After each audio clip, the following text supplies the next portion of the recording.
Hello guys, so pahinga muna tayo sa troubleshooting.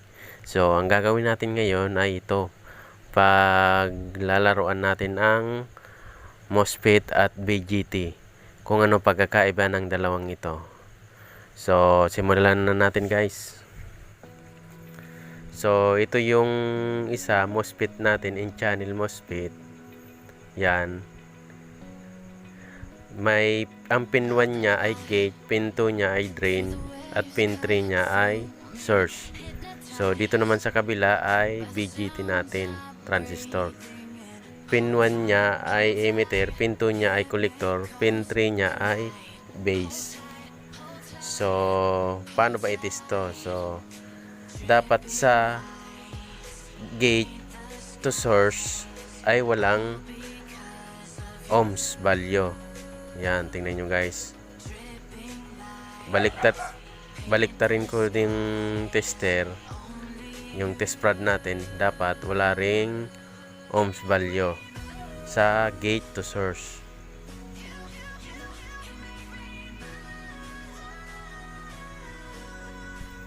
Yan, gate to source, wala siyang ohms value.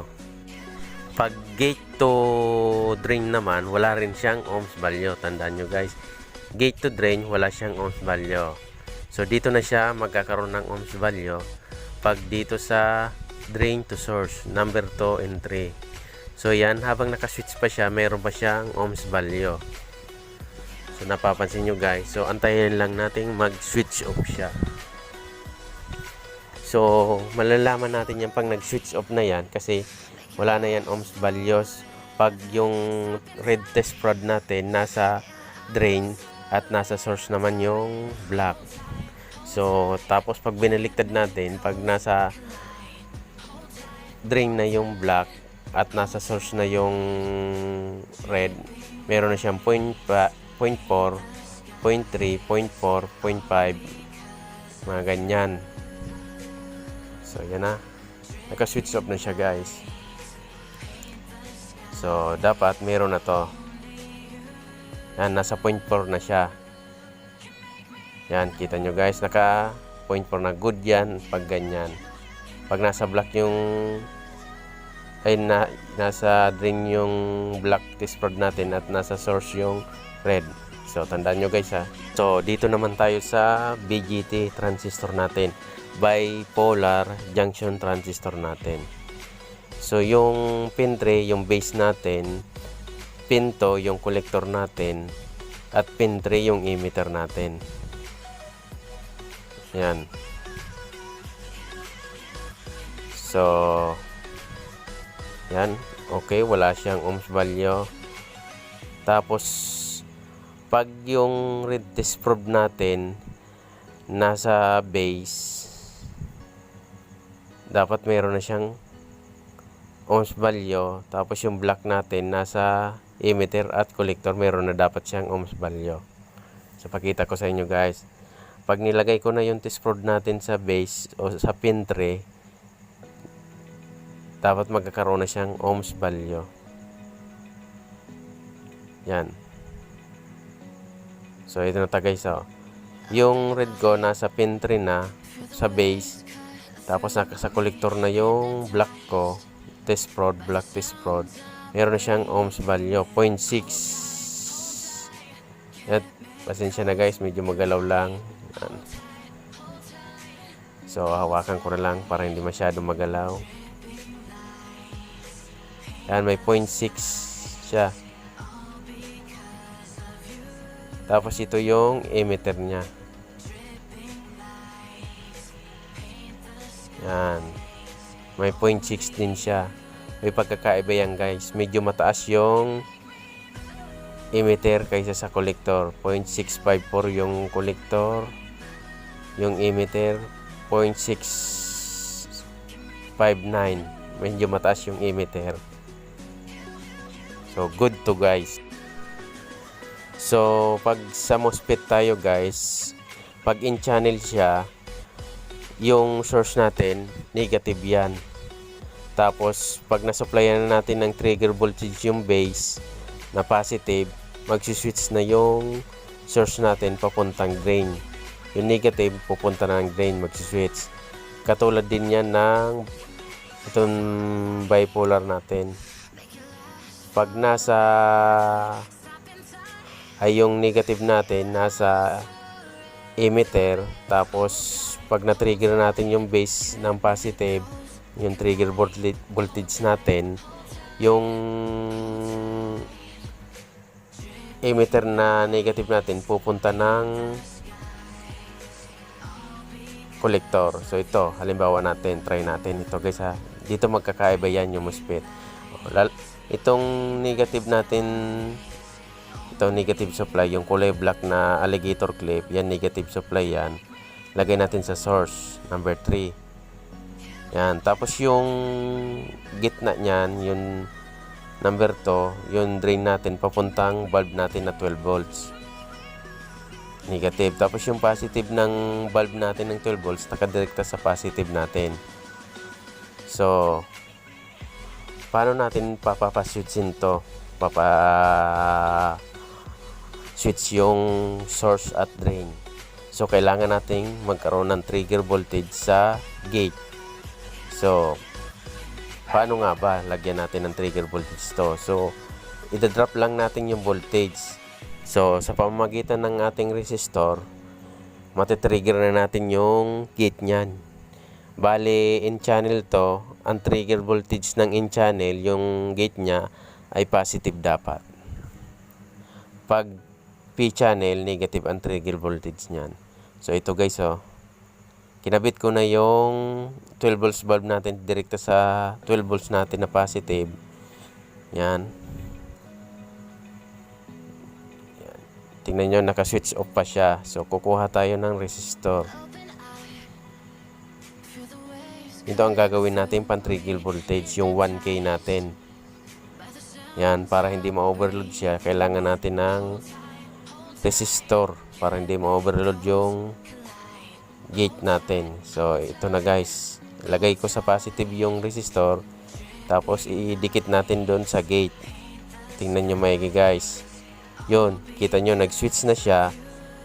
Meron na siyang 12 volts. O, kahit tinang ko na yung trigger voltage natin, naka-switch on pa rin yung Mosfet. Ganyan ang karakteristik ng Mosfet, naka-switch on pa rin kahit wala na siyang trigger voltage. Yan. So, paano natin siya i-off? So, iti-trigger lang natin yung gate niya. Source na naman. Yung negative natin, iti-trigger natin sa gate. Kaya bali yung gate natin magkakaroon ng negative, magiging switch off na siya. So, ayan na guys. Kita nyo, nag-switch off na yung source to drain. Hindi na siya, nag-switch off na siya. So, tingnan nyo guys, naka-off na yung bulb natin. Yung 12 volts bulb natin, wala na siyang 12 volts. So, pwede natin i-trigger ito ng kamay. Hawakan ko yung positive, tapos yan, pinindot ko yung gate. Tingnan nyo guys, umilaw siya. Sensitibo kasi ang Mosfet. So, kahit kunting voltage natin trigger, aandar siya, mag-switch on. So, isi-switch off natin. Nahawakan ko yung negative, yung source, papunta naman ng gate. So, ganyan guys, nag-off na siya. Ganyan ang karakteristik ng Mosfet, ng in-channel Mosfet. So, punta tayo dito sa BJT natin, transistor, sa bipolar natin na transistor. So, yung negative ng bulb natin, nilagay natin sa collector. Kasi yan ang magiging out natin. Tapos, yung negative voltage natin, lalagay natin sa emitter. Yan yung input natin. Mag-switch on siya papuntang collector. Yung emitter, mag-switch on papuntang collector. So, ito yung kaibahan nito sa Mosfet. So, iti-trigger natin din yung base nito ng positive. So, may pagkakaiba to. So, pakita ko sa inyo guys.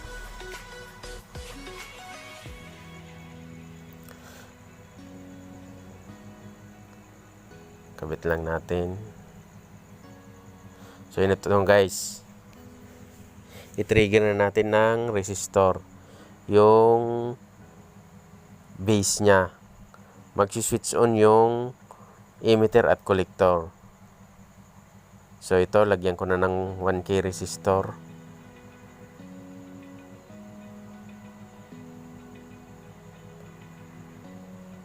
Tingnan nyo guys, umilaw na siya. Pag tinanggal ko to, mag-o-off siya. Yan ang kaibahan niya. Sa Mosfet, naka-on lang yan. Kailangan pala ng BJT transistor natin, continuous yung trigger natin voltage sa kanya para gumana siya. Kasi pag nawalan siya ng trigger voltage, nagsiswitch off siya. Yan o, pag inalis ko siya, nag-off na yung bulb natin. So, depende rin sa taas ng switching niya sa nilagay mo ng resistor. So, kanina medyo mahina yung bulb kasi mataas yung nilagay natin na resistor. Yung 1K. Try natin ang 100 ohms. Tingnan nyo yung multi-tester natin. Kanina, nasa 1 point something volts lang ang nagiging out niya. So, ito, try natin yung 100 ohms. Tingnan nyo yung multi-tester natin. Kung ilang volts ang siniswitch on niya. Yun. To, yan, lumakas na yung bulb. Pataas na siya. Naging 11.9 to 12 na yan. Yan, mataas na yung bulb natin. Yung ilaw ng bulb. So, 11.9 yung switch on niya na gamit yung 100 ohms na resistor. Yan, na-trigger natin. So, may pagkakaiba yung Mosfet at BJT natin. So, sana may naiintindihan kayo guys. So, dagdagan na natin ng additional na parts. So, lagyan natin ng control. Ito yung variable resistor natin. Or volume control tawag natin yan. So, lagyan natin.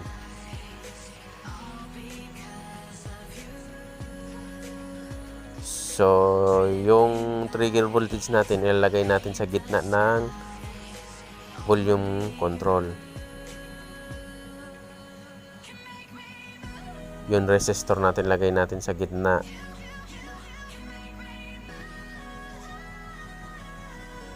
Tapos papunta siya ng base. Yan.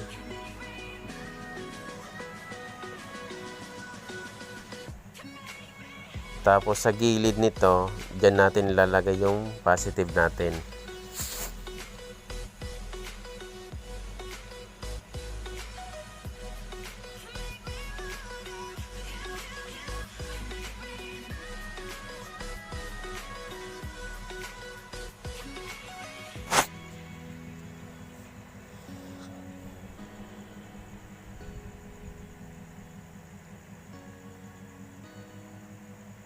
So, ayan na guys. Kabit na natin yung positive. Ayusin lang natin pagkakabit kasi nag-blink-blink siya. Hindi nagko-contact na maigi. So, ayan na guys. Meron siyang 1.4 volts.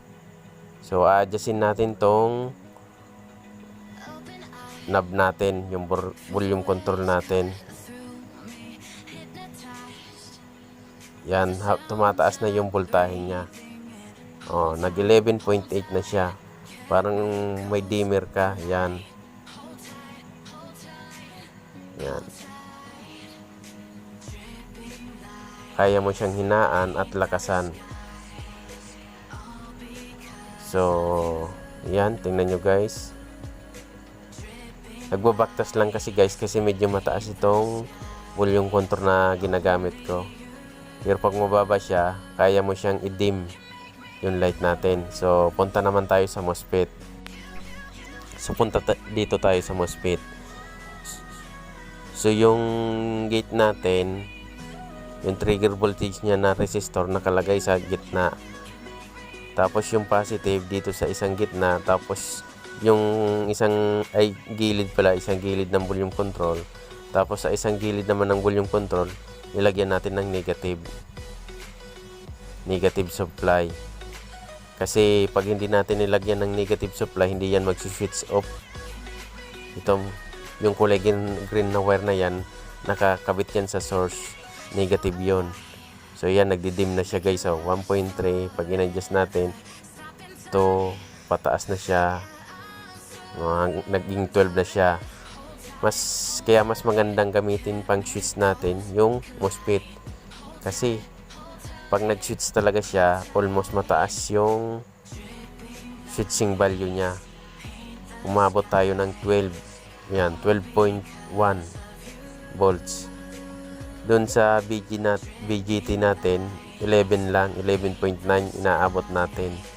Dito sa Mosfet, 12.1 volts. So, maraming salamat guys. Sana may natutunan kayo. Please subscribe, impahit na rin ang notification bell kung bago ka sa aking channel para updated ka. Thank you guys.